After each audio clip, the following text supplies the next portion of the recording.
Hello animal lover, welcome to syntax layer. आज हम लोग करने वाले हैं लॉर्ड ऑफ द मिस्ट्रीज के एपिसोड नंबर 6 को एक्सप्लेन। इस एपिसोड के बारे में मैं आपको कुछ बताता हूँ, जैसे कि ये एपिसोड बिल्कुल एक मिस्ट्री वाले वाइब देगा, क्योंकि हमें क्लैन के टीचर के बारे में कुछ ऐसी बातें पता चलेगी जो जान करके सभी शॉक होने वाले हैं। चलिए करते हैं वीडियो को शुरू एक छोटे से इंट्रो के साथ।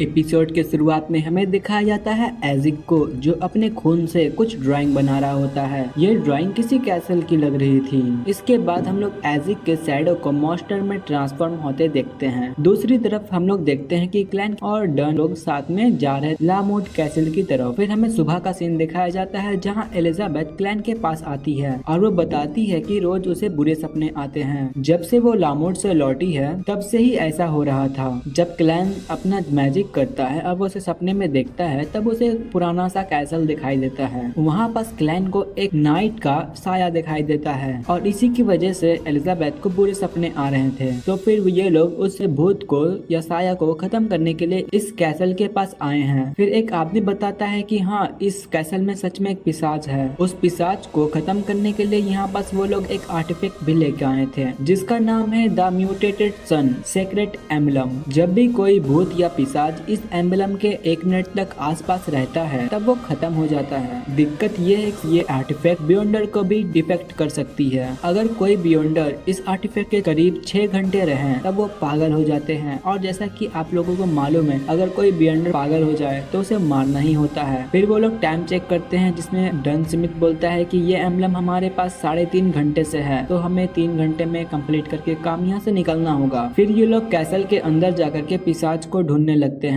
हम देखते हैं कि वो नाइट एक बहुत बड़ी सी तलवार लेकर के उन लोगों के सामने आता है, जो बिल्कुल इग्रिस की तरह लग रहा था, बस रेड रेड हल्का रहता तब लगता। चलो वीडियो को कंटिन्यू करते हैं। फिर हम लोग देखते हैं कि उस नाइट की पूरी बॉडी तो सही सलामत रहती है, लेकिन उसका सर नहीं रहता। क्लाइन अपना क्रिम्सन चान का यूज करके उस नाइट की तरफ उसे पकड़ने के लिए भेजता है, लेकिन नाइट बहुत पावरफुल रहता है, जिसके कारण वो उससे तोड़ करके बाहर निकल जाता है। फिर वो नाइट डन पे अटैक करके उस एम्बलम को दूर फेंक देता है। फिर डन अपने साथ आए बंदे, जिसका नाम फ्राई रहता है, उससे बोलता है कि इसकी कमजोरी का पता लगाओ। फ्राई डेड पाथवे का बियॉन्डर है, जो कि भूत पिशाच के लड़ने या इसकी कमजोरी ढूंढने में बहुत माहिर रहते हैं। जब तक क्लाइन और डन लड़ रहे थे तब वहाँ पे फ्राई देख के बताता है कि उसके राइट हैंड का जो ग्लव्स है वो इसकी कमजोरी है। फिर क्लाइन उसके ग्लव पर गोली चलाता है, लेकिन वो नाइट बहुत फास्ट रहता है, वो अपने तलवार से उस गोली को रोक देता है। फिर क्लाइन भाग करके उस एम्बलम के पास जाता है, लेकिन पिशाच उसके पास आकर के उसे एक कोहनी मार के उसका मुंह तोड़ देता है, जिसके कारण क्लैन के नाक, मुंह, आंख सबसे खून निकलने लगते हैं। लेकिन क्लैन को इसमें कोई दर्द नहीं हो रहा था। फिर हमें पता चलता है कि वो सब सपने के अंदर हो रहा है, जो कि डन स्मिथ ने पहले ही से बना के रखा था। डन ने पिशाच के साथ साथ सभी को यहाँ पर बुद्धू बना दिया था, सभी का पोपट कर दिया था, और एम्बलम उसके हाथ में ही होता है। जब वो लोग सपने से बाहर निकलते हैं तब वो नाइट डन के सिर पे अटैक करता है, लेकिन डन बोलता है कि 1 मिनट पूरे हो गए। फिर एम्बलम की शक्ति से वो पिशाच खत्म हो जाता है। अगर थोड़ी सी भी गलती होती तब यहाँ पर डन के 2 टुकड़े हुए रहते हैं। फिर हमारा फ्राई बताता है कि इस तरह के पिशाच सैकड़ों साल पुराने होते हैं। इन कैसल के बारे में कई किस्से कहानियां हैं, लेकिन उन सब में भूत और पिशाच का जिक्र कभी नहीं हुआ, यानी कि ये पिशाच कुछ समय पहले ही जागा था। फिर उन लोगों को एक पेंटिंग मिलती है। जब वो लोग देखते हैं तब फ्राई बताता है कि ये पेंटिंग लगती है 1000 साल पुरानी है, शायद 4 इपोक से। फिर हमें इपोक का मतलब समझाया जाता है कि इपोक का मतलब ज्यादा कुछ नहीं, जैसे युग होता है, जैसे हमारे तरफ सदी होते हैं वैसे वहाँ पर इपोक हो रहा है, जैसे कि अभी 21वीं सदी चल रहा है। खैर, ये पेंटिंग इस कैसल के मास्टर की लग रही थी। कहा जाता है कि ये अचानक कहीं गायब हो गया। फिर क्लैन को ये आदमी कुछ जाना पहचाना सा लग रहा था। फिर वो याद करता है थोड़ा सा, फिर उसे याद आता है कि ये मिस्टर एजिक की तरह लग रहा है, यानी क्लैन का टीचर एक मॉन्स्टर है जो 1000 साल से जिंदा है। फिर डन बोलता है कि खैर ये सब छोड़ो, अब मुझे नहीं लगता कि इस कैसल में कोई और पिशाच होगा, लेकिन फिर भी तसल्ली के लिए हम लोग यहाँ पे थोड़ी देर और रुकते हैं, क्योंकि ये लोग एम्बलम के साथ ज्यादा देर तक नहीं रह सकते। तो ये लोग एक काम करते हैं, हर 2 घंटे में शिफ्ट चेंज करते हैं। जैसे कि एक आदमी आदमी 2 घंटे तक कैसल के अंदर रहेगा और 2 आदमी बाहर रहेगा, फिर वो लोग चेंज करते रहेंगे अपने पोजीशन को। तो क्लैन बोलता है कि ठीक है, सबसे पहले मैं करता हूँ, आप लोग बाहर जाके थोड़ा आराम कर लीजिए। डन एम्बलम देख के बाहर चल जाता है। किसी को नहीं पता कि ये एम्बलम आया कहाँ से है, ये लोग बस इतना ही जानते हैं कि ये एम्बलम जो है सन पाथवे से कनेक्टेड है। फिर क्लैन सोचता है कि अगर इस एम्बलम को लेके मैं ग्रे फॉग की दुनिया में लेके जाता हूँ और डिविनेशन करता हूँ, तब शायद कुछ मुझे पता चल जाए। फिर हम लोग देखते हैं कि क्लैन उस एम्बलम को लेकर के ग्रे फॉग की दुनिया में जाता है और उस एम्बलम पे अपना मैजिक करने लगता है। फिर क्लैन को the church of eternal blazing sun दिखाई देता है। जैसा कि हम लोग को मालूम है, इस दुनिया में 8 तरह के देवता है और यहाँ पे 8 देवता के लिए अलग अलग चर्च बनाए गए हैं। Church of eternal blazing sun basically ये सूर्य को पूजने के लिए बनाया गया है और इनके पास ही सन पाथवे का पोषण है। खैर, क्लैन यहाँ पास एक प्रीस्ट को देखता है। फिर हम लोग देखते हैं कि वहाँ पे जो लिक्विड आसमान में तैर रहा था गोल्डन कलर का, वो उस एम्बलम के अंदर जा रहा होता है जो कि प्रीस्ट के हाथ में रहता है। लेकिन ऐसा होते ही वो प्रीस्ट जल के खत्म हो जाता है। हमें तो ये पता चल गया कि ये एम्बलम को वो पावर गोल्डन लिक्विड से ही मिली है। फिर हम लोग देखते हैं कि क्लैन के पास एक लिक्विड का छोटा सा बूंद उड़ के आता है। फिर क्लैन सोचता है कि इसे मैं छूऊं या ना छूऊं, लेकिन वो छू देता है और ऐसे करते ही क्लैन को एक बहुत बड़ा ऐसा सन दिखाई देता है, जिसके बाद क्लैन और ग्रे फॉग की दुनिया में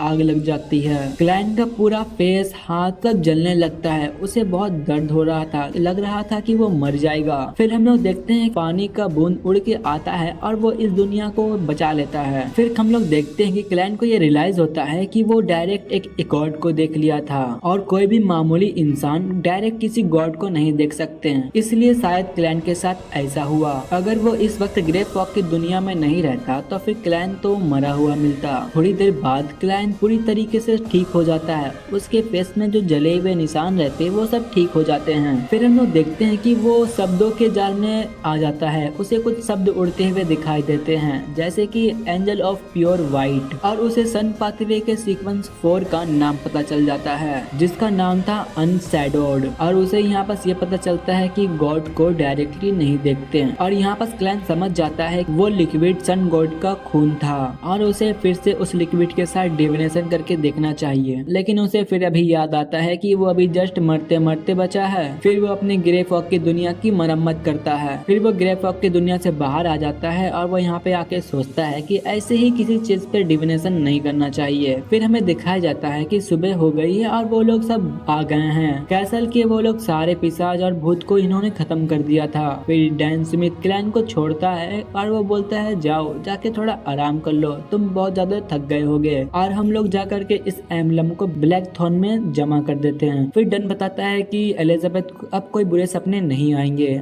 जब क्लैन घूम करके जा रहा होता है तब वो देखता है कि उसके मेल बॉक्स में कोई चिट्ठी आई रहती है और ये चिट्ठी मिस्टर एजिक ने भेजी थी कि उन्हें हॉर्नेसेस के बारे में कुछ पता चला है। क्लैन उनसे मिलने यूनिवर्सिटी जाता है और उसे कहीं ना कहीं लग रहा था कि एजिक सच में 1000 साल पुराने वाले मॉन्स्टर तो नहीं। जब वो नॉक करके एजिक के कमरे में जाता है तब वो देखता है कि वहाँ पास कोई नहीं रहता है। जब वो जाने ही वाला रहता है तब वो देखता है कि हवा का झोंका से वो उसके एजिक के बनाए हुए पेंटिंग हल्का सा उड़ता है। जाकर के वहाँ देखता है तब क्लैन पहचान जाता है कि ये ड्राइंग तो वही लामोट कैसल की है, मतलब कि उस पेंटिंग में और कोई नहीं मिस्टर एजिक ही है। फिर हम लोग देखते हैं कि एजिक वहाँ पास आ जाता है और वो क्लैन को बताता है कि आजकल उसे कुछ बुरे सपने आ रहे हैं और जब वो जागता है तब उसे दीवार पर ये ड्राइंग बनी मिलती है। फिर वो क्लैन को एक हॉर्नेसेस माउंटेन रेंज नाम की बुक देता है। क्लैन उसको थैंक यू बोलता है और वो बोलता है ठीक है मैं जा रहा हूँ। तभी मिस्टर एजिक रोक लेते हैं, बोलते नहीं तुम अब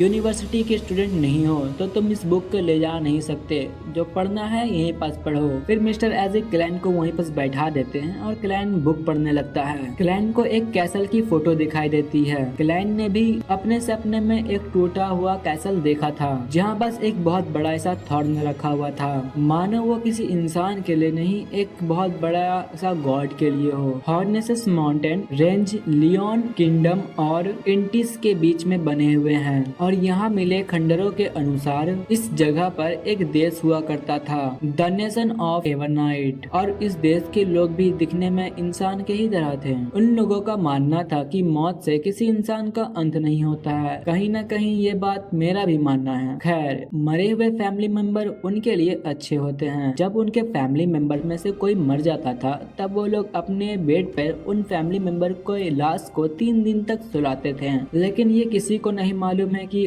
3 दिन के बाद उन बॉडी का क्या होता था, दफनाया जाता था या फिर जला दिया जाता था। खंडरों में उन लोगों को इंसानी सभ्यता की काफी सारे सबूत मिलते हैं, लेकिन हैरान करने वाली बात यह थी कि उन जगह पर उन लोगों को कोई भी इंसान की बॉडी नहीं मिली। मानो कि पूरे देश के लोग रातों रात कहीं गायब हो गए। ये लोग एक रहस्यमय एंटिटी की पूजा करा करते थे जिसका नाम था हर, रूलर ऑफ एवरनाइट और मदर ऑफ द स्काई। फिर क्लाइंट सोचता है कहीं ना कहीं इसका कनेक्शन शायद एवरनाइट गॉडेस से भी हो सकता है। फिर एजिक क्लाइंट को कॉफी पीने बोलता है। क्लाइंट एक सिप लेता है तो वो बोलता है बहुत कड़वा है। फिर क्लाइंट वहाँ पर रखा हुआ 2 पीस शुगर कैन को अपने कॉफी में डालता है। तब एजिक बोलता है तुम तो एक ही शुगर लिया करते थे ना। तो फिर क्लाइंट बोलता है कि हाँ, मुझे अब मीठा थोड़ा ज्यादा पसंद है। फिर एजिक बताता है कि मैं आजकल एक जादू टोना वाली किताब पढ़ रहा हूँ और जितना मुझे पता चला है शायद तुम्हारी किस्मत से कुछ छेड़छाड़ हुई है और वो दोनों कहीं ना कहीं किसी तरह कनेक्टेड है। और एजिक ये जान चुका था कि क्लाइंट ये ड्राइंग वाले कैसल को असली में कहीं ना कहीं तो जरूर देखा है और तभी से क्लाइंट बहुत ज्यादा नर्वस है। यानी कि क्लाइंट को एजिक के सीक्रेट के बारे में पता चल गया है। फिर एजिक बोलता है कि चिंता मत करो, मुझे बस अपनी पास्ट के बारे में जानना है। फिर क्लाइंट एजिक को लेकर के उस कैसल की ओर जाता है। क्लाइंट को आते वक्त तो इतना टाइम मिल गया था कि वो डिविनेशन करके चेक कर ले कि एजिक को वहाँ ले जाना सही होगा कि नहीं। उसे पता चला कि उसको एजिक की मदद करनी चाहिए, बदले में एजिक फ्यूचर में उसकी जान बचाएगा। यहाँ आते ही एजिक को अपनी पुरानी मेमोरीज याद आने लगती है, कैसे ये महल बहुत ही सुंदर हुआ करता था, यहाँ पास मेरा घोड़ा लगा रहता था। फिर हमें परछाई से एक लड़का दौड़ते हुए आता दिखाई देता है। तब एजिक बोलता है कि यहाँ पास मेरा बच्चा खेला करता था और उसे अपने से बड़ी तलवार लेकर के भागना बहुत पसंद था और वो खुद को राजा का नाइट बताता था। ये सुनने के बाद क्लाइंट को एहसास होता है कि वो सुबह में जो अभी नाइट से लड़ के आया है वो और कोई नहीं एजिक का बेटा ही है। जब एजिक और आगे जाता है तब उसे एक तलवार दिखाई देती है और वो तलवार को उठा लेता है, जिसके कारण क्लाइंट को भी एजिक की मेमोरी दिखाई देने लगती है। ये खंडर एक आलीशान महल हुआ करता था। उसका बेटा बैठ करके तलवार को साफ करता था। तभी अचानक से क्लाइंट के पास बेसमेंट में जाने का रास्ता खुल जाता है और अंदर से बहुत बासी टाइप की बदबू आ रही थी, जैसे कि अंदर में कोई बहुत सारी बुरी आत्मा फंसी हुई हो। फिर वो दोनों बेसमेंट के अंदर जाते हैं जहाँ उसे वो एक कॉफिन दिखाई देता है। फिर एजिक आगे बढ़ करके उस कॉफिन का ढक्कन हटाता है। उस कॉफिन के अंदर एजिक के बेटे की बॉडी थी। क्लाइंट समझ जाता है जरूर इस कॉफिन के साथ किसी ने छेड़छाड़ तो जरूर की है, जिसके कारण उसका बेटा एक पिशाच बन गया। और ये देखने के बाद एजिक बहुत ज्यादा गुस्सा हो जाता है। फिर हम लोग देखते हैं कि बहुत सारी बुरी आत्माएं उस कमरे में आ रही थी। वो सभी आत्माएं एजिक के पास आके खड़ी हो जाती है। फिर हम लोग को एजिक का पास्ट दिखाया जाता है। हमें दिखाया जाता है कि कहीं वार हो रही है और वहाँ पास बहुत सारे लाशों का ढेर लगा हुआ है और सिपाही उनमें आग लगा रहे थे। लेकिन हम देखते हैं कि एक जले हुए ढेर में से एजिक बाहर निकल के आता है, जिसके शरीर के अंदर बहुत सारे तलवार और भालाएं घुसी हुई थी। पता नहीं कैसे, लेकिन वो अब तक जिंदा था। ये देखने के बाद सिपाही वहाँ से डर के मारे भागने लगते हैं। फिर हमें एक बूढ़ी औरत को दिखाया जाता है जो किसी तरह का काला जादू कर रही थी और वो भविष्यवाणी कर रही थी कि मुर्दा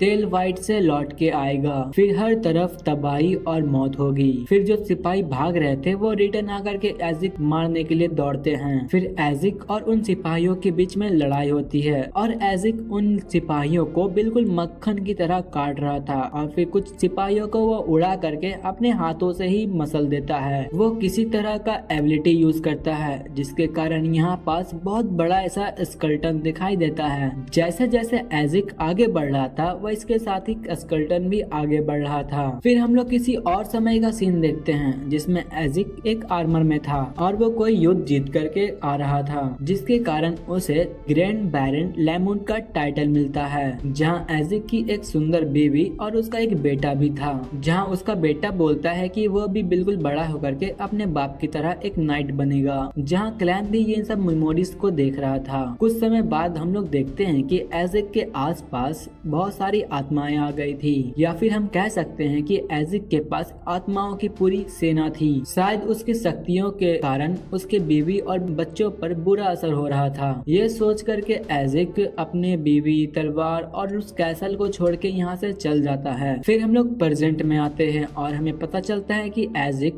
डेथ पाथवे का एक बियॉन्डर है। एजिक के बेटे को इस कॉफिन में जिंदा ही सील कर दिया गया था। उसे कॉर्ड सरप्रेशन रिचुअल करके सील कर दिया गया था, जो कि हाई लेवल के बियॉन्डर को दफनाने के लिए इस्तेमाल किया जाता है, ताकि वो लोग कभी वापस जिंदा ना हो सके या फिर आसपास के एरिया को करप्ट ना कर सके। वो लोग ये देखते हैं कि एजिक के बेटा का खोपड़ी नहीं रहता है, जरूर कोई ना कोई यहाँ से आके उसके खोपड़ी को चुरा के लेके चला गया है। एजिक कहता है कि हो ना हो ये काम पिछले 3 महीनों में किसी ने किया है। क्लैन यहाँ पर समझ जाता है कि बॉडी के साथ छेड़छाड़ के कारण वो पिशाच बन गया था और उसका खोपड़ी नहीं था, और इसी कारण उस नाइट का सिर भी नहीं था। फिर यहाँ पर एजिक गर्म होकर के कहता है जो भी ये काम किया है उसे इस चीज की 10 गुना कीमत चुकानी पड़ेगी। एजिक फिर वहाँ पास ब्लड लाइन ट्रेसिंग नाम का एबिलिटी यूज करता है, ये पता लगाने के लिए कि उसके बेटे की खोपड़ी कहाँ पास है। फिर वो और क्लाइन एक बड़े से गेट के सामने पहुँच जाते हैं, जिसमें से अनगिनत खोपड़ियाँ गिर रही होती है,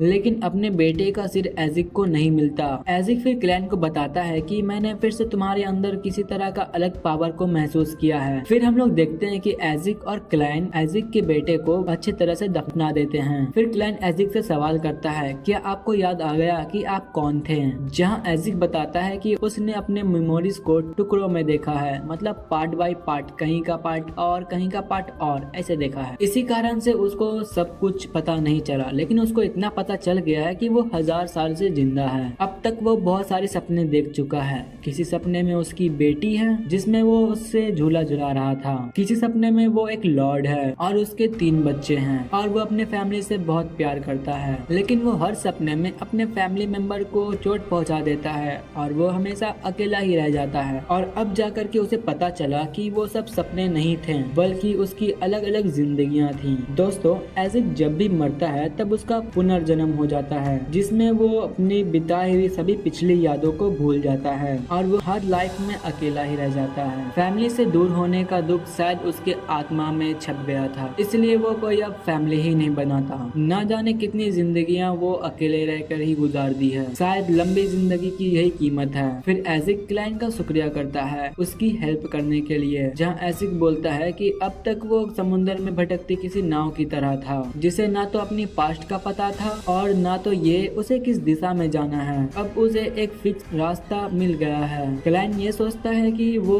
इस दुनिया में एक भटकती हुई नाव की तरह है, उसे नहीं पता कि वो अपनी दुनिया में कब वापस लौटेगा और अपने पेरेंट्स से मिलेगा, लेकिन वो ये सोच के ही खुश है कि इस दुनिया में उसके भाई और बहन है, इस दुनिया में भी उसकी एक फैमिली है। लेकिन वो असली क्लाइन नहीं है, एक ना एक दिन तो उसे अपनी दुनिया में जाना ही होगा, इसलिए वो जितना हो सके वो इतना मेलिसा और बेंसन के साथ मेमोरीज को बनाएगा, ताकि वो जब इस दुनिया से जाए तब उसे इस खुशी के पल याद रहे। फिर क्लाइन अपने घर के अंदर चल जाता है और ये एपिसोड यहाँ पास समाप्त हो जाता है। लॉर्ड ऑफ द मिस्ट्रीज की हर एपिसोड ऐसी बनाई गई है जिसमें लगता है कि जैसे कि कोई आप एपिसोड नहीं, बिल्कुल एक शॉर्ट फिल्म देख रहे हो। और इस एपिसोड का एनिमेशन भी बहुत अच्छा था, एकदम स्मूथ। अगर आपको एजिक से रिलेटेड कोई सवाल पूछना है, बहुत सारे सवाल आपके मन में आ रहे होंगे, तो आप मुझे कमेंट में पूछ सकते हो, मैं सभी का रिप्लाई देने की कोशिश करूंगा। चलिए मिलते हैं अगले वीडियो में, तब तक के लिए बाय बाय, सायोनारा।